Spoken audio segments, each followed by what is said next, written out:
So many doctors told me like, yo, security guards don't become doctors, bro. Like you ain't about to become no doctor, dog. What's it like to be seen? You're seen by someone who's well established and they're saying like, nah, you can do this. Man, it was everything. I went in the bathroom after he told me that, and I took the selfie of myself, like, and I was like, I'm gonna be a doctor. I recently got his cell phone number, and I sent him a text message. I don't know if you remember who I am, but here's who I am now. And I was like, I'm Dr. Russell Ledet, MD, PhD, MBA, and I'm a triple board resident. They were right. Security guards don't become doctors. They become double doctors. Folks, your exciting new medical career, it's just been hit with a serious illness or injury that stops you from earning a paycheck just when you need it most. Check out what Jamie Fleischner of Set for Life Insurance said back on episode 176 about having disability insurance early in your career. The real reason to get it early on is really twofold. One is to protect your insurability. So if you are healthy and you can obtain the coverage, you also pre-approve yourself to be able to buy more in the future. So down the road, as your income does increase, you don't have to answer additional medical questions. All you have to do is show that your income is increased and you can buy more benefits at that time. No medical questions asked. Protect your income, secure your future. Check out setforlifeinsurance.com.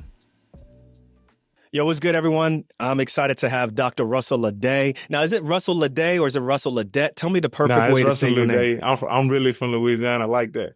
So okay. It's really Ledet. Okay, I got you. But welcome to the show. I'm excited to have you on. In essence, celebrity, dad, husband, resident, nonprofit organizer. Yeah. You got a lot of things going on. And, I've been thinking about the way in which to kind of introduce you, which we'll do formally before, people listen to this portion of the episode. But I just wanted to jump right into it because the story goes so many different ways with you. But where I want to start off with is let's start off at Yasso's, or is it Yasso's? Yeah, Yasso's. My dude, Yeah. Yasso's, Jamaican food, Yasso's with, beef, like beef patty. Did you have cocoa bread at that time? Yeah, cocoa bread, oxtail, you name All right, it. my man. Yeah. With your attendings, with your mentors. That doesn't usually happen at Indiana. Talk to me about that. Why'd you do that? Tell the audience why that is important. Why are we starting off with Jamaican food? Yeah. Let's go back from there. What's up with that? Yeah, I mean, I think for me, I watch so many of my colleagues struggle to bring their full identity to medicine. They bring like maybe 25-30% of it, but they don't bring their whole selves there. And real quick, that restaurant, did it have the oxtails ready? They had the oxtails ready. Yeah, they always have them ready for me. They know me. So, so when I get a moment to share with my mentors, I bring them where I'm from. Mm-hmm. Like I don't want them to think that like, my goal is to ascend to this ivory tower type place. My goal is to ascend back to where I'm from, because I guess the way I think about it is like, when I left my community, I left and created a void. And so my goal is to always come back and bring something back. And so by bringing my attendant who's paying for the meal, I'm bringing money back to the community. You know what I'm saying? But I'm also bringing knowledge back because now you got these people who eat this amazing food. And obviously food is such a strong part of our culture. That now they're like, yo, they bringing all their friends coming. And now there's more economics coming into the community. And I think sometimes the perception is, oh, I got to bring them to a fancy restaurant. Well, that Jamaican spot is a fancy restaurant to me. It's the best food I know, So especially at resident salary, that's yeah. That's at least I'm assuming with all the people that you brought, that was at least $200. Yeah. Yeah. I mean, it's something nice. And when I go there and I know he paying for it, I order everything. Did you get cola champagne and everything? Yeah, I got everything, bro. They got this mango guava juice pressed. I get that too. I get food to bring to my kids home, bro. Like I just go ball out, and they know me there. What was the timeline? This is your first year of residency? Mm-hmm. Yeah, this was my first year of residency, and it meant everything to me because like that dude is like my big brother. His name is Dan Pino. He's a pediatrician at the clinic that I'm at. On West 38th in Eskenazi. But he's just like such an insightful dude, very philosophical in nature. But, he takes the time to not assume he knows things. Um, he asks questions out of a place of true curiosity and wanting to know more. Um, and then I can see the implementation when we're in the clinic, which is a whole different level. Because, it's one thing to value someone's education and their knowledge and their lived experience. It's another thing to see it implemented in the clinic, in the way that he interact with patients. Almost all of our patients are either Haitian Creole from some part of South America or they're Black Americans. And This is in so Indiana. So this is yeah, Bloom's. this is in Indiana. This is in Hmm. Indianapolis, Indiana. On the west side. So it's almost all either immigrant population or Black Americans who are lower socioeconomics. And so, some people are easy to come there, get the benefit they need, and then leave, i.e., get their loans paid off and then keep it pushing.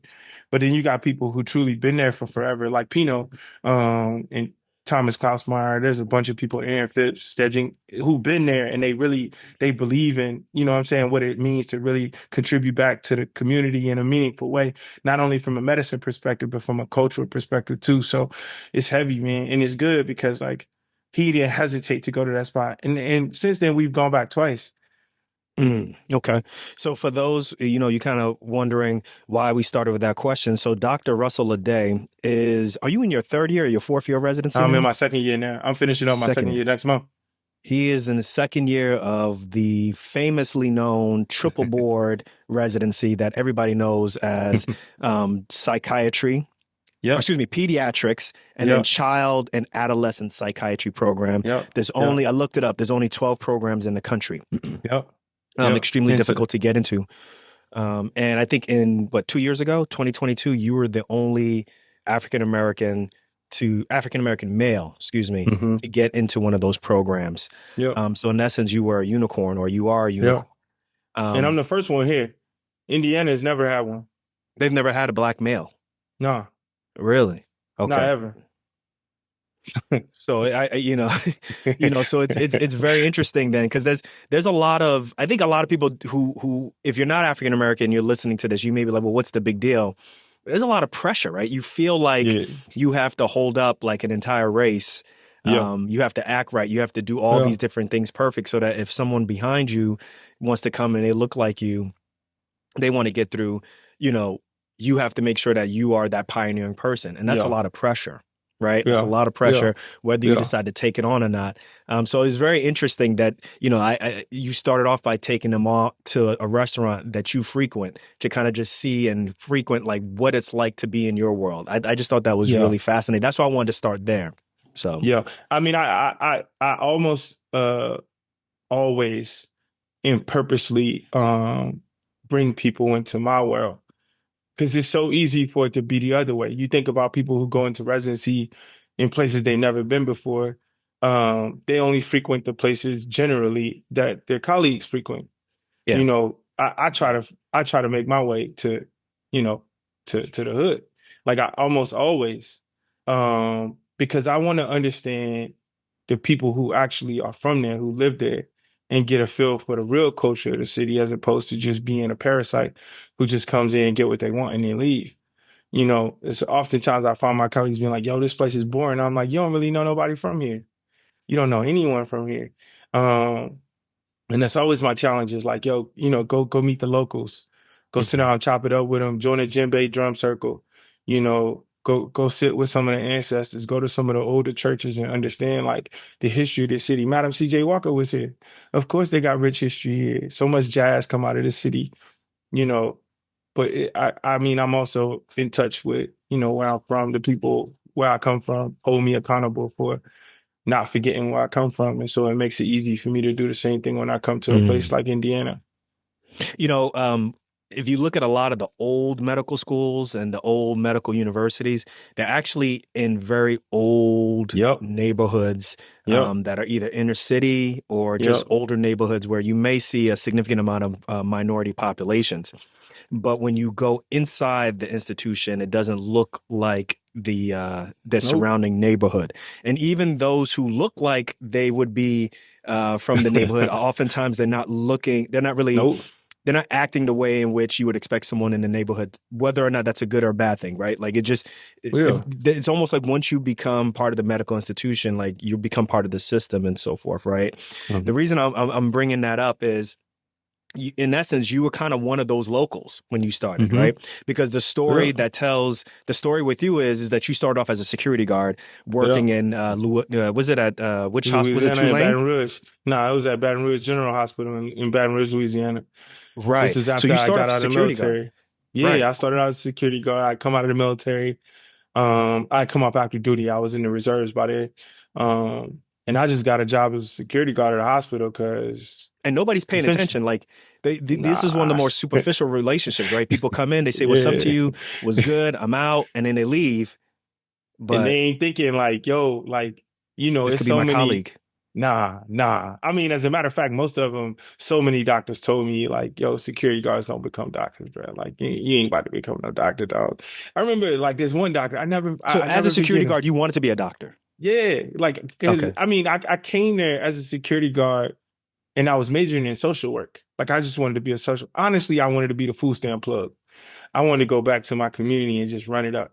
You know what I'm Hmm. saying? Make sure everybody could get something. Because I understood how hard it was to like get food in general. I grew up like that. So my thought process was I'm going to college to become a social worker and then I can help people in my community get food stamps.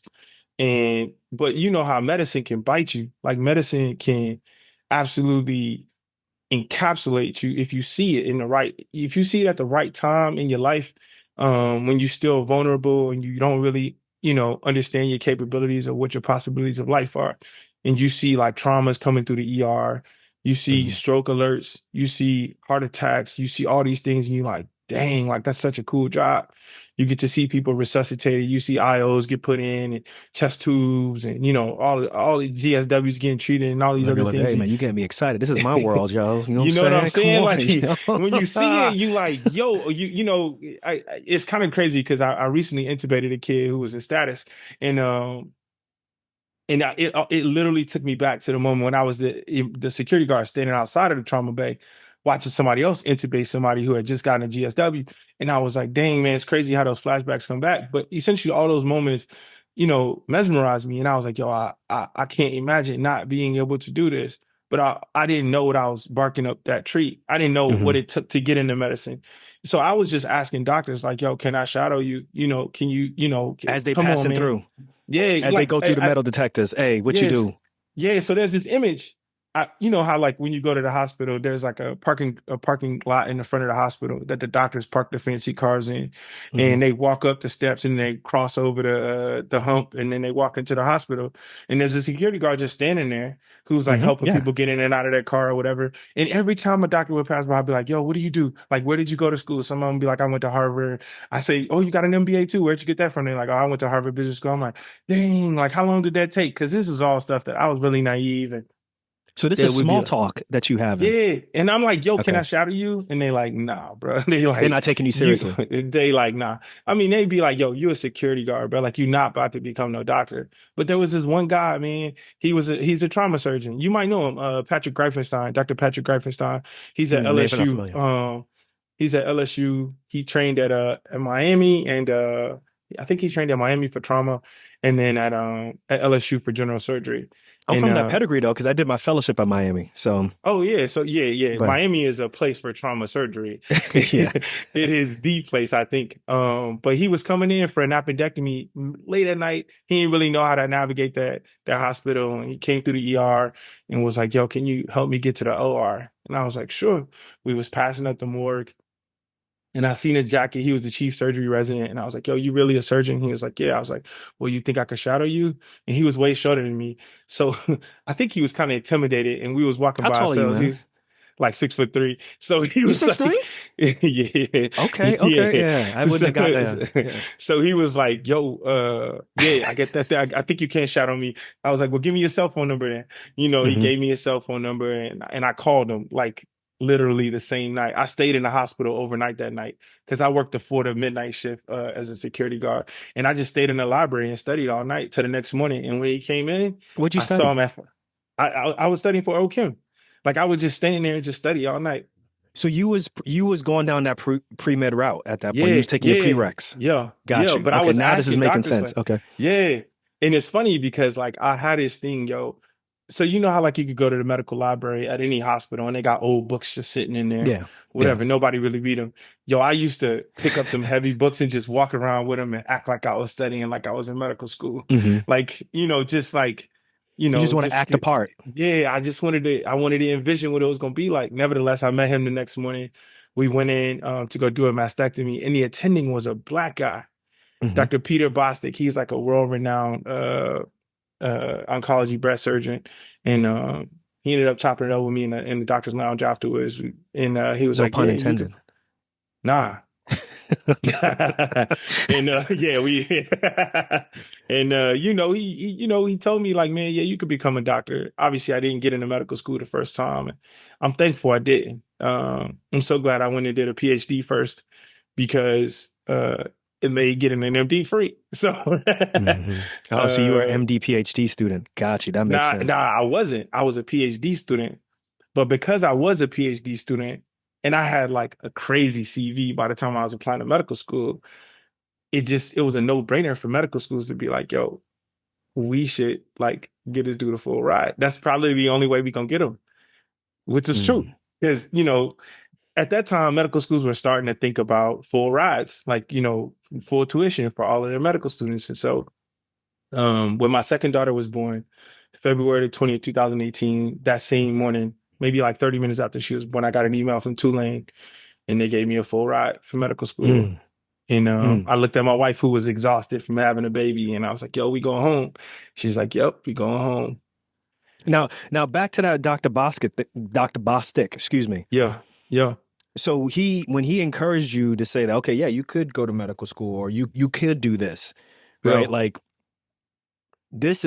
you're saying like you're taking OChem, you getting ready. yeah. What's it like to be seen? Because I'm sure at that point, you were seen by the chief resident, and then now you're seen by someone who's well established, and they're saying like, nah, you can do this. Like, how did that make you feel? Man, it was everything. It Yeah. was everything, bro. I went in the bathroom after he told me that, and I took the selfie of myself, like, Mm. and I was like, I'm gonna be a doctor. I was like, Mm. I'm gonna be a doctor, and it's crazy because I recently got his cell phone number, and I sent him a text message, and in the text message, I literally told him like, hey, I don't know if you remember who I am. Dr. Greifenstein was your surgery resident. But here's who I am now. And I was like, I'm Dr. Russell Ledet, MD, PhD, MBA, and I'm a triple board resident.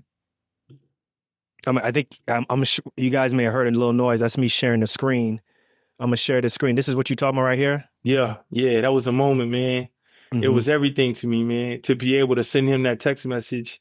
You want to And read that? Read that, yo. Read that, yo. Let yeah, people see that. my name is Russell Ledet. I'm not sure you remember me, but I used to shadow you by way of Dr. Patrick Greifenstein, who is the former LSU General Surgery Chief Resident during the time of my shadowing. I was a security guard at the time when I was shadowing you and Patrick. I'm not sure you remember talking to me when we were in the doctor's lounge after a mastectomy.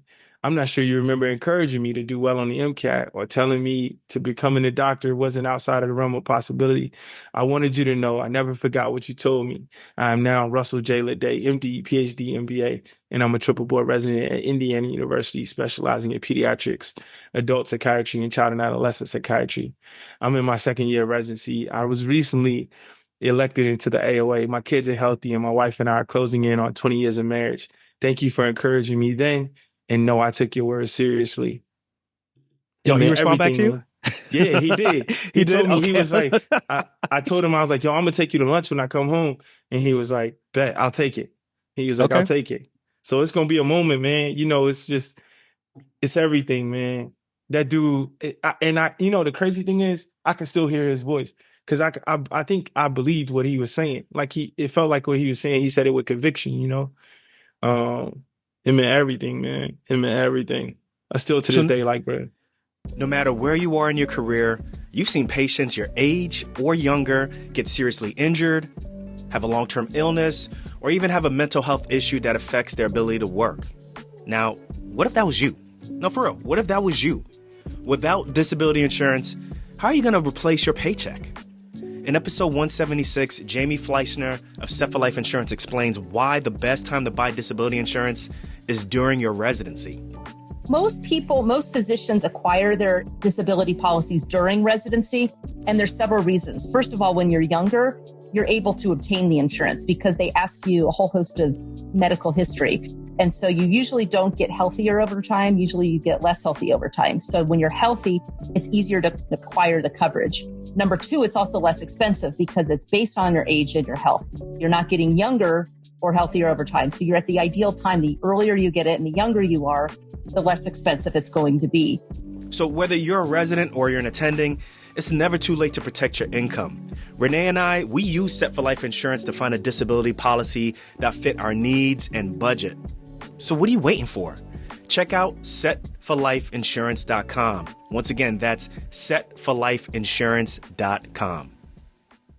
So then, okay, so let's transition because I think right now, I think you established the importance of like mentorship and the importance of people just seeing you, right? Even if you haven't reached that point, but just recognizing some talent in you or recognizing that, hey, like you have the ability 10 years, 15 years from now to be in my role, in my seat, right? Which is a very powerful thing. That's what happened to me when I was in high school. Someone, as I was going into school, someone said, hey, listen, I think you can become a physician. And this is the steps. And it was a very rocky set of steps ahead, but I made it, right? And that conversation was very pivotal to me. So you fast forward now, you're a resident, you got all that alphabet soup at the end of your name. Right. You went ahead, not only that, and started the 15 White Coats with a cohort of well-established doctors also, or very well-accomplished doctors. What's up with the 15 White Coats? What is that? Tell us about that. What's behind that? Yeah, the 15 White Coats, it started out as a photo, man. The 15 White Coats started out as a moment, 2019. We all went to visit the Whitney plantation, and I had sent an email a couple months before to my classmates and asked them like, yo, listen, I went to this Whitney plantation with my daughter, and she kind of told me like, man, we've come a long ways, Dad. And I was like, who is we? She was like, Black people have come a very long way. We were just at a plantation where like there was a time when we couldn't read or write, like we weren't allowed to read and write. And now here it is, I'm riding in a car with two Black doctors, and that kind of prompted me to ask some of my classmates, like, yo, can we go back here, experience this to remind ourselves of how far we've come and, how blessed we are to be in this position to be in medical school. But also let's take this photo and show the world how far we've come. And where's the Whitney plantation? Where is that? That's in Louisiana, right? Yeah, it's in Louisiana. It's like 45 minutes outside of New Orleans. And yeah, that's us. That's us. In that moment, man, it was like lightning in a bottle, man. Yeah, I saw you like on CNN with this. Yeah, you was on, what's her name? What's the Kelly Clarkson because of this? Yeah, Kelly Clarkson, Good Morning America, Steve Harvey's show. We went everywhere. People Magazine, BBC, you name it. Like we didn't been covered by everybody. Genentech then gave us a ton of money to keep doing this work. And so when that happened, it's easy to take the clout, get the followers, and just be like, yo, we so excited to have followers. And this and that. It's another thing to be like, yo, we could generate a cause. Like we could do something wild. And what we envisioned was three things. The first one was cultural imagery. So like you don't see pictures of Black doctors on the walls of classrooms. And so it's hard for kids to envision themselves becoming something that they've never really seen before. They're not going to see a doctor when they're a kid because it ain't that many Black doctors to begin with, and definitely ain't that many Black pediatricians. Then their colleagues or their eventual colleagues can't imagine them becoming that. But their colleagues all their life have seen people who look like them in white coats all their lives. So they have this mental perception of what they can and can't be, depending on which group you're in. So we wanted to change that. So we ended up taking that photo along with the other three poses. And now they've been in over 25,000 classrooms around the world. Yeah, I think you said like Korea. Yeah, it's all over. Korea, South America, North America, Australia, all over Africa, all over the US, all over Canada, Hawaii, like you name it. It's everywhere. The second thing was economics. I thought was, if you don't understand how much it costs to become a doctor, then it's easy to just tell people like, yo, you should become a doctor. You got to know how much it costs. And how much it costs? Because right now it's like it's like $5,000, Yeah, if not, and that's actually yeah, conservative, right? yeah. It's like 5 to 15,000 right now. It's like Yeah, 5 to 15 stacks to apply. And so like imagine because you, I mean, that's applying, that's yeah, applying, that's secondaries, yeah. that's That's flying, preparing. Yeah, that's it's preparing. So everything. taking the tests, that's Yeah. taking the The taking the courses. the courses to get ready for the Yeah, test. yeah, Yeah, it's yeah. expensive. It's everything. I mean, shout out to MedEc, the that has been helping us tremendously with the 15 white coats. So obviously the second part was, was economics. And so since then, I think we raised like well over $2 million. This year was our first How year of our much? funding. Yeah, over 2 mil. Wow. Okay. Yeah, we didn't, and then And we this is just got a half nonprofit. This is a million. nonprofit, right? Yeah, this is a total nonprofit. Yeah, like, Wow. and Wow. the beauty of it is that the four of us, me, Dr. Sidney Labat, Dr. Rachel Turner, and student Dr. Brian Washington, we don't get paid for any of it. So like 100%, it's a true nonprofit. And that like everything we're doing is volunteer status. Um, yeah, that's us. And none of us get paid. Like absolutely none of us get paid.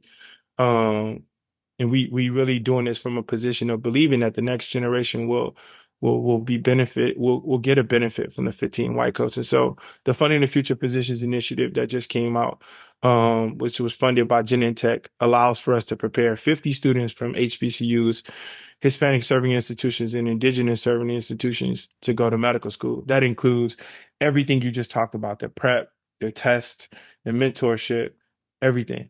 You know, And and this so, does this happen over a year? Is this a summer program? yeah, yeah, nah, Get a that's little over bit a into the year. specifics. Let's Yeah. open up the So hood. it, So how does that work? yeah, obviously it starts with our application process in the early fall. So probably around like early October, late September is when we start looking for applicants coming from the different institutions. And then after that, they end up taking a diagnostic for us to figure out where they are. And So then this we is end like up a test matching. that they take. Yeah, they end up taking an MCAT, a diagnostic MCAT, and then that kind of gives us a Yes. sense of we ain't That's wasting kind of our money. traumatic though, bro. Hey, but you know They what got to though, man? The reality of it is we got to figure out which ones are truly committed to the process. got you. I love it. I Because love it. like you Because know, that's a we lot of not money just to spend on spending. somebody. That's man, we talking about 5 grand. Yeah. We spent 5 grand on each. We spent a lot of money. I'm just gonna say we spent Hmm. a lot of money over the last year. And then they end up taking an MCAT course through Jack Weston. We also got some help Through from the where? AAMC through Jack Weston.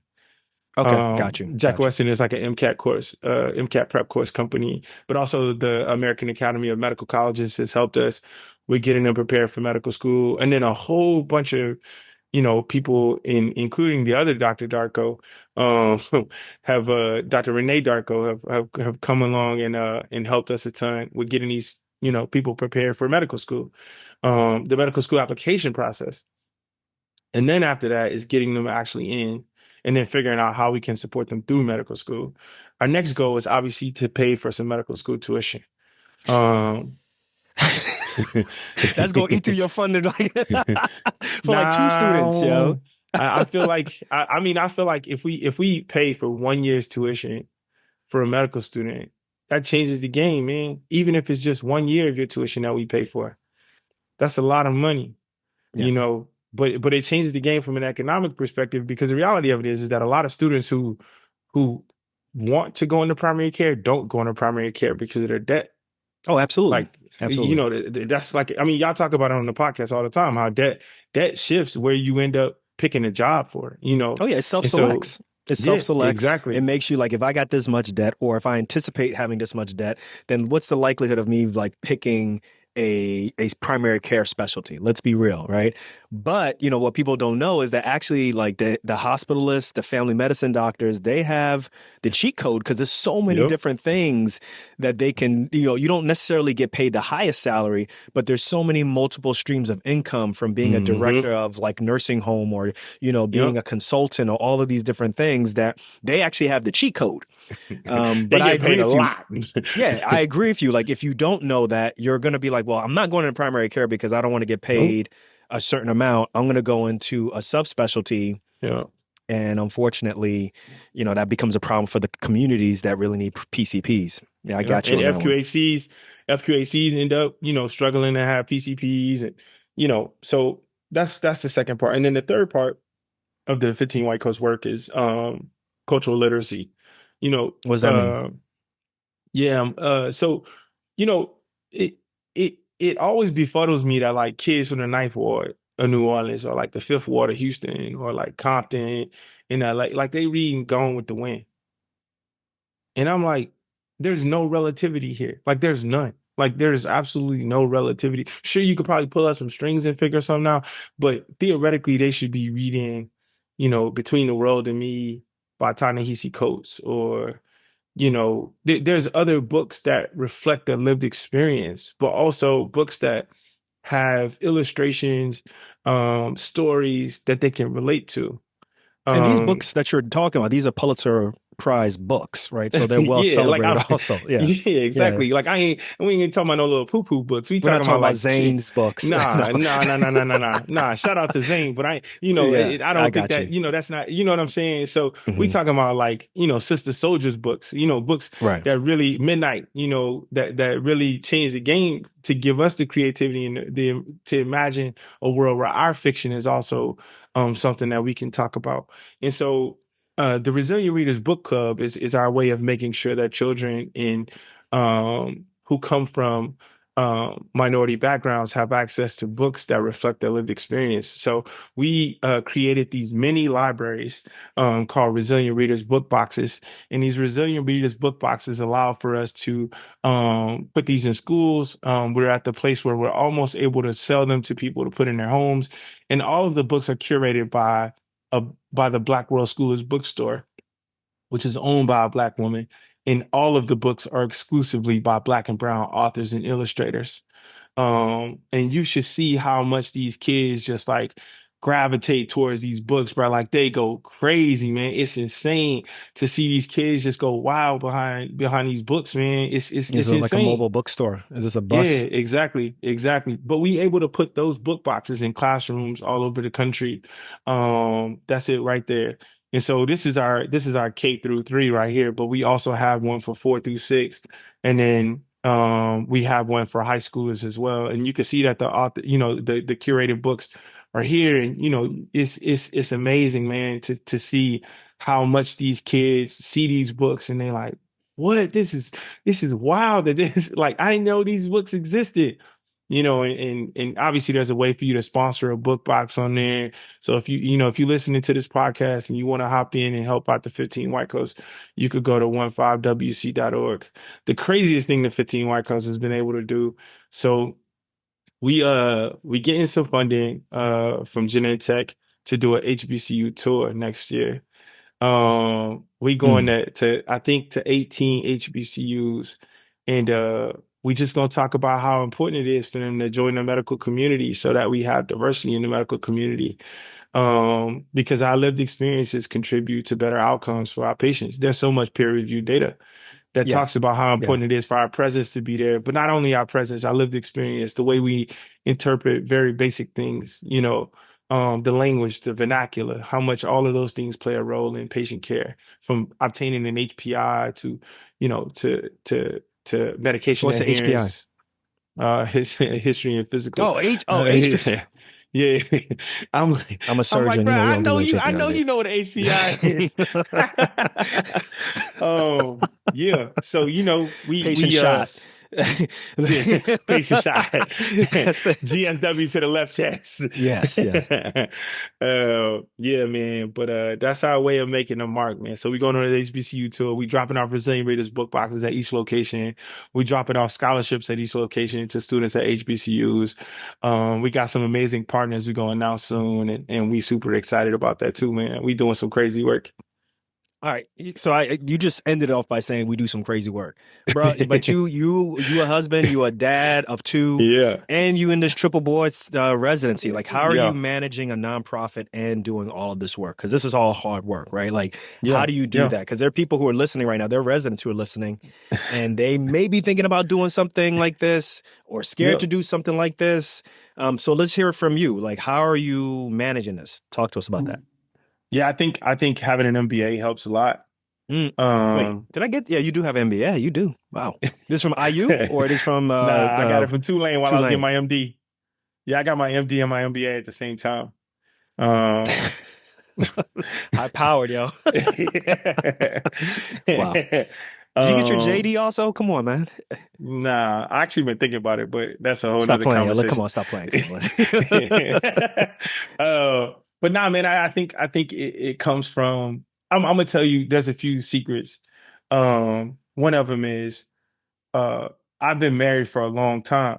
Like my wife and I are coming up on 20 years pretty soon. Congratulations. That's a big deal. So thank you. So the reason why I bring that up is because um, if you think about my entire journey, it's always been pressure. It's always being able to do a lot all at the same time. And I've my life has trained me on how to do this. So being efficient is about building a team. You know that. You know, you got to build a team of people. You don't have to do everything. There's more that you have to, delegate than what you actually have to do. Everybody's relying on your brain. They're not necessarily relying on you to do tasks. And the more clear you Okay. are, Yeah. Yeah. the That's more talk clear about you that. are, Yeah. in your instructions and how you provide things, you can train people to think about the next step. Because they don't Uh, teach that in medical school. You'll get that no. from business school possibly, Yeah. and you'll definitely get it Yeah. from the school of hard knocks. Um, Yeah. but yeah, I agree with you on that. Like the tasks are something that you can probably put to the side, but they just need your brain power. So what Hmm. does your team look like right now? Or what does the team look like right now for 15 White Coats? Yeah, for the 15 White Coats, we have an amazing executive director in Lisa Baptiste. If I'm not mistaken, we have somebody who does all of our apparel. We have a whole team of people who do all of our social media. We So have someone, but so for folks who are listening, like what is the job of an executive director? So people can understand how this works out. Why do you yeah, have one? Like, because yeah.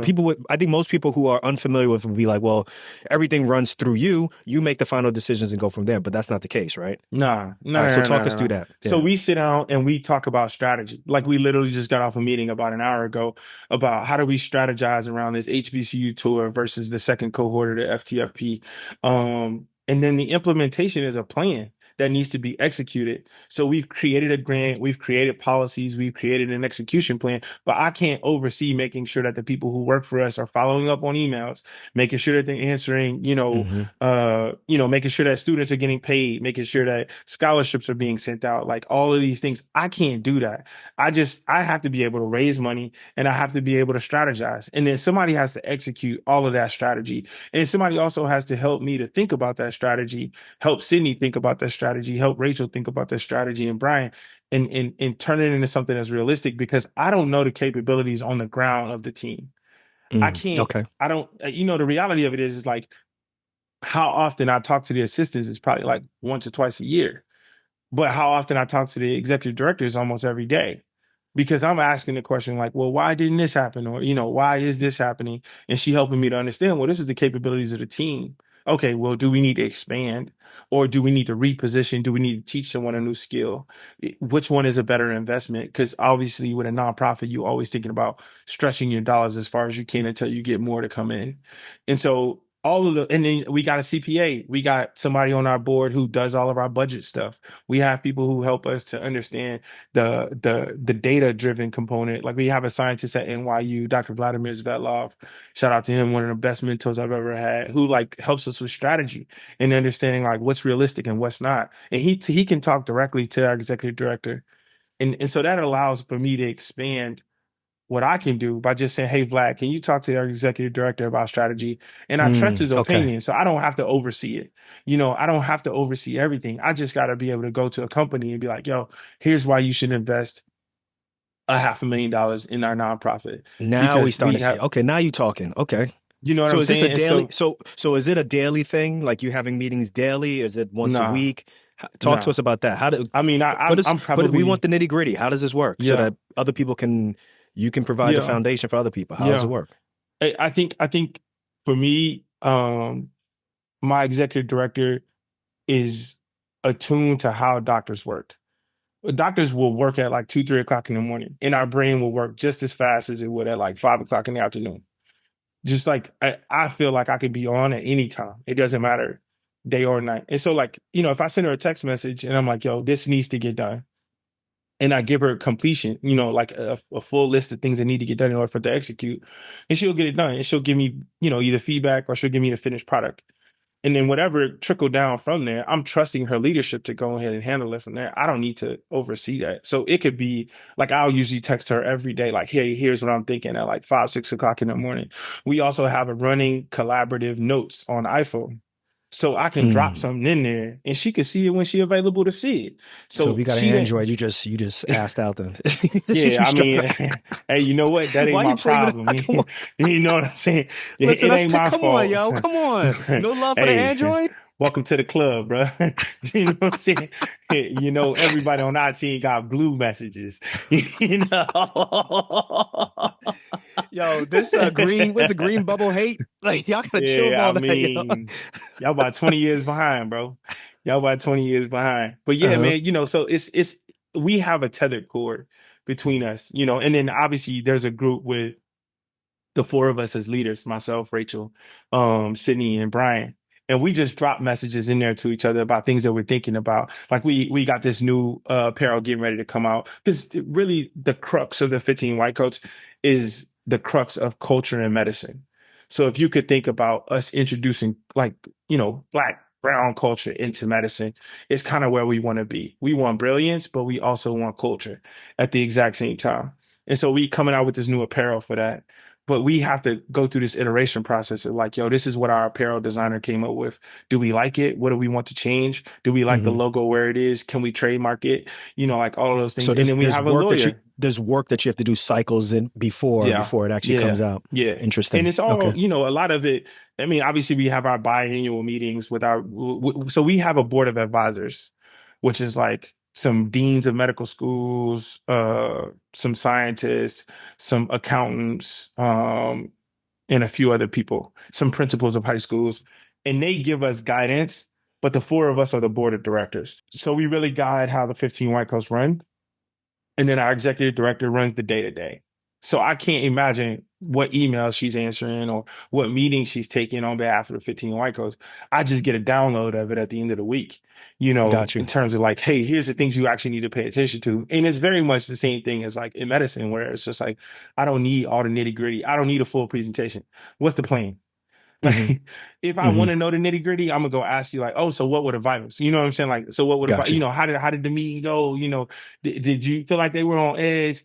Do I need to meet up with them? And then obviously they're a meeting at a higher level where I actually need to go to the meeting myself. But and I think that didn't happen overnight, which is one thing I always try to distill to people is that, you know, this idea that like the success happens overnight is wild. Like there's a book I'm reading right now called Atomic Habits by Hey, James Clear. yo, that's my book. I love that book, man. But look at that. Hey, that's it. That's it right there. But you know how in the Change first my life. Change my hey, life, yo. he talks about the plateau, Yeah. and then he talks about this line in which you cross and you see like real change. And everybody's gonna say, oh yeah, it happened overnight. Of course it didn't happen overnight. You out of your mind if you think it happened overnight, but nobody saw all of the small incremental changes that the 1% better. Nobody saw the 1% better. Hmm. They didn't see me on yesterday on my back patio trying to submit a grant. They just see Yo, they when even we see you when you was a bio teacher in Brooklyn. I'm looking nah, yeah, I was a I'm bio looking teacher at in your Brooklyn. LinkedIn. You was a bio teacher in Brooklyn. You've been in New York for what, Yeah. 7 years? Yeah, I was in New York. Yeah, I was in New York for a minute, man. Yeah, getting my PhD. Yep, I was because my wife went back to school, and when she went back to school, I had to obviously, figure out a way to create some more economics, and so I was getting my PhD, and at the same time, I was taking an early bus, like 5 o'clock in the morning, to go all the way to Brooklyn to Where in teach in the Brooklyn were you? morning. I was I was in East Brooklyn at Okay. Achievement First. prep. That's a rough part. Yeah. East New York. Yeah, I was in East. I That's was, that's where Dr. Renee's from. but That's a rough part. yeah, but Yeah. it was amazing, man. It's so I think all of those things play a role in an efficiently running organization, and trust. The four of us, me, Rachel, Sydney, and Brian, have built a lot of trust amongst each other. So, if That's- somebody needs to make a decision, we in good shape. And I think that the reason I was trying to get to that is I think a lot of folks think that there's a lot of glamour and also at the same time that you have to be the final person to make Nah. that decision. And then Mm-mm. what ends up happening is people will take on these roles, they'll start a nonprofit or even start a for-profit, and then they can't kind of scale because they're the bottleneck, right? Like you scrubbing for cases and you trying to make decisions on something else when it's like that's just not how it should work. So I'm Nah. glad that you gave us a little bit of a window into how like you are operating, you and your team, the rest of the Mm-hmm. other doctors are handling the 15 white coats because it's like it's a very powerful mission, and Mm-hmm. it would suck for it to be kind of held back because of ego. And it sounds Mm-hmm. like you've been able to step away from it, and everybody's been able to kind of just focus on what they do really well and then kind of just leave it at that. So, Exactly. but let's pivot real quick. I want to ask you some quick questions about your, things from your Instagram and things from your Yeah. background. So I'm going to share this with you because I thought this was so interesting because this is kind of how I think about life when, I'm doing my thing. So there's so much I can get from you, from your site. But this right here, Yo, the this things I think about on a 24-hour shift in a hospital. is my family Quit safe. thinking Or my about it. daughter's mad at me for not coming home. Yeah. Is that Jamaican spot going to have oxtails today? That's the most important one. And it's Right? crazy. Right? That's like the order in which I'm thinking about it. Nah, that's a fact, man. Is my wife Look, going to be stressed? Yeah. there's like a visceral like I'll be really honest, you're really good at marketing, right? You're really good at like kind of letting people have a window into your life and kind of Mm-hmm. talking to the things that people oftentimes think to themselves but don't really feel Mm-hmm. open to speak about, right? Because I've been on shift. I've taken many a 24-hour shifts. Or now that I travel for locums, I'm gone for like a week. These are the things that I'm thinking about, right? Is my family safe? Where I work at, there's no Jamaican spots where I'm at. But when I come home, I want to make sure You there's like, like some it's up. oxtails ready, so that, we can enjoy. I got my floss at the end afterwards. You know what I'm talking about? Because them Yeah, I oxtails know get stuck in exactly your what you're teeth. talking about. Right? But these are things that to me, like when you put these things out, like these pieces out, like they speak to me, like in my heart, like, oh yeah, that's man, Yeah. he knows where it's at, man. So I just want to say I appreciate you doing things like that. Here's a question for you. Best marching band in a SWAC, because I know what school you went to. So for real, like you gotta Southern University Human Marching Jukebox. That's it. really, Everybody because there's else some other don't schools that'll count. have to. They have something they gotta say. No, There are no other schools that count. I'm gonna tell you that right now. There's no questions. I don't know of another school. I only know Southern University and A&M College in Baton Rouge, Louisiana, on the Bluff. That's it. That's the only one I know. I'm gonna have to edit this because you're gonna have some beef start on this, some SWAC beef start on this. Put that out there. The SWAC don't exist without Southern University. Ooh. Okay, Jaguars. Okay, that's your okay.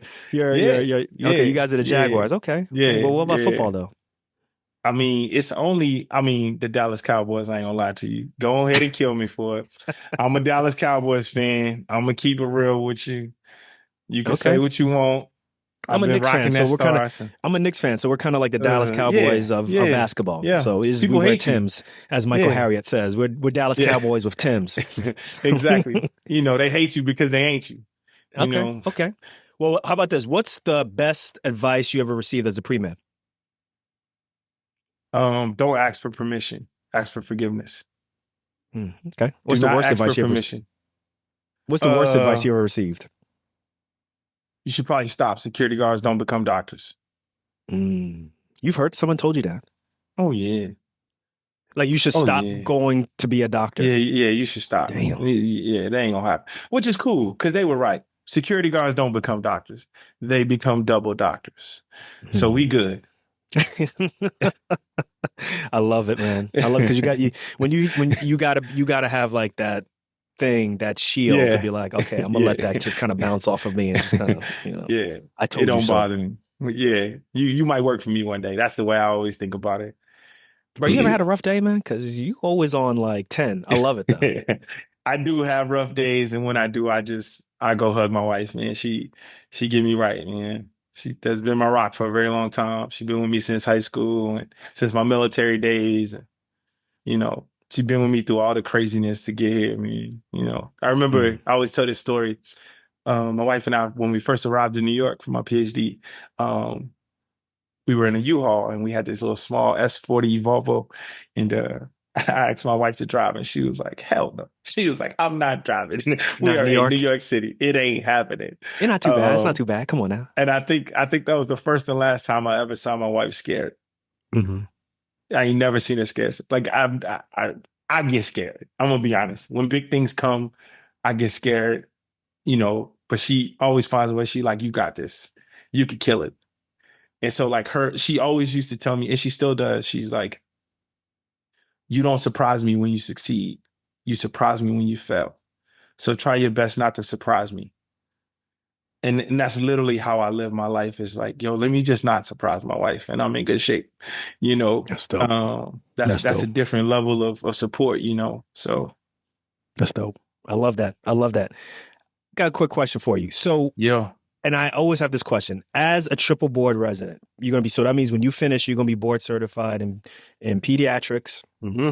child and adolescent psych. So do you have to And pick one adult when you psych. finish? Oh, so it's child slash adolescent psych and adult psych. Hmm. Okay. Thank you for clarifying. So when you finish, do you have to choose one or you like practice all of this? I could do whatever I want. I'm like a free agent, bruh. Like I Okay. could literally go. I'm gonna tell you what I'm trying to leverage. What I'm really trying to do is leverage my existence as well as my qualifications to improve accessibility to mental health resources while you're incarcerated as a youth. That's a yeoman's work. Yeah, It's a lot of because work. imagine that. I mean, you know, that's kind of what my head is like, yo, it's already hard to be incarcerated. It's even harder if you got mental illness. Which is underdiagnosed, we would say, Hmm. right? Yep. Underdiagnosed in Yep. that population. Yep. Yep. And plenty of people Yep. get taken advantage of and put Yep. in situations that maybe rather than be put in prison, they need to be put, or excuse me, they need some mental health that needs to Yep. go along with Treatment. that. So Yep. yeah, they need Yep. treatment. Yeah. Yep. Yeah. Yep. Yo, so listen, Dr. Russell Ledet, I know that we are on a time crunch, but I do appreciate your time. And it was really great to get a window into how you think, how you process things, and even learn about the team, you know, that goes all the way from your wife to your children, and obviously to the team that is running the 15 White Coats. Yeah. It was dope Yeah. learning about them, man. So listen, you know, so if anybody wants to support you, where's the number one place that you want them to go if you want them to support what you're doing right now? Yeah, www.15wc.org, man. The 15 White Coats is doing amazing work. It's an easy place for you to go and donate, learn about what we're doing, learn about the scholarships we're throwing out there. We give out 3 MCAT fee scholarships every month. We give out 3 USMLE board exam scholarships every month. We do it all, man. We do it all, and we're gonna continue to do it. I always think in my head that like we are the Robin Hood of medicine. You know, we take it from people who got a lot of money, and then we giving it to people who ain't got so much. You can support us in so many different ways: body apparel, give us a donation, volunteer. There's a million different ways to help us, but that's the only way that we gonna make medicine a better place for everyone. Thank you. You guys heard it from the source, Dr. Russell Ledet. Yo, Doc, thank you for coming on the show, man. This was great. Appreciate you big time, And man. you big time, man. So we on the show before, several shows before, we rocked the apparel that you sent out to us. So Yeah, I saw that, man. I was so happy. we were very proud to receive that from you. And obviously we're gonna support you in any way that we can. Yo, And so everybody, make sure we will have all this stuff in the show notes in the description if you watch it on YouTube. And there it is. Dr. Russell Ledet, man. yo. Thank you for your Nah, I time. appreciate you, man.